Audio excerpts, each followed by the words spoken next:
sus, marihot na din ini. Woo! Ay. Pagal. Kasi rin ko tapo dyan, di pa di mong ano. Mas mga pangaran ka ni. Lucio. Lucio. Mga agad ko ta kung bunuon na pato. Taag dahon ta ko ta mag-picnic. Kung di na agihan ta ka nag-picnic ka na pala. Ay, naku, Mare. Ay, ano ka ba? Ano ba sabi mo? Panay salita ka. Sabi ko baga, hindi na ako sanay mag-bicol, Mare. Ah, hindi ka na pala sanay. Oh, kaya lang may baga-baga ka baga. Nalalabi kasi ako, Madi. Oo. Sinadya ko na nga dito, Mare, na para dito ko sa malayo mag-picnic. Pagka pa nakapag... Ay, sus ko, Mare. Nakapagtawid ka pa dyan? Oo, kasi ano, Mari, nakita kita. Mare, ay naku. Kahit saan talaga ako pumunta, Mare. Talagang nahanap mo. Kakapagod ang layo-layo ng nilakad ko, Mari. Layo-layo po. Mula doon sa ano, sa kalsada hanggang dito. Buti na lang nakita kita, naaamoy ko talaga yung inihaw. Akala ko ba ay maghahanap ka ng pato? Hindi, Mari, ano? Ito na naman inasahan mo?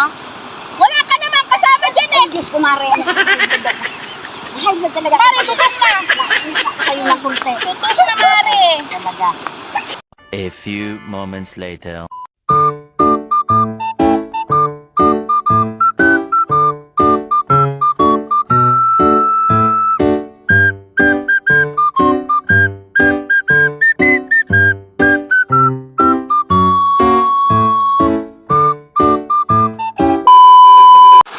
Ako po talaga maglipot nito? Oo, bawal dito magkalap Salamat sa mahal na Diyos. Sige, Mari, mauna na ako. Salamat. Sige na, Mare. May pupuntahan pa kasi ako, Mari. Hanap ka na naman panibagong pagkain, kainan. Hindi naman, Mari. Palibasa, ubos na yung pagkain ko, saka mo na ako iiwanan. Hindi, Mari, busog na kasi ako. Salamat. Ay, Mari. Oh, Nasusunod pala, Mare.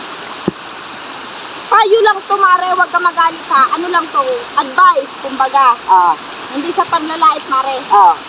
Sa susunod, pag nag-ihaw ka ng karne, huwag mo namang gawing uling, Mare.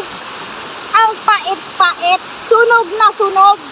Tapos, sana sa susunod, magluto ka yung kanin na hindi NFA. Ang pangit kainin. sabi mo busog na busog ka, tapos pagkatapos mo ubos yung pagkain ko, lalahit-lahit ka na naman ng Oo, gano'n. Mare, hindi kasi masarap. Ang tawag dun sa luto na yon, prito, ihaw. Ihaw na prito? Oo, Hindi ko marunong nga ka alam naman. kung uling prinito mo o inihaw mo yung uling. Oo, Mare, pagka ano mo talaga, pagka pintasero mo, ikaw na nga yung pinakain ko. Mare, para lang sa susunod.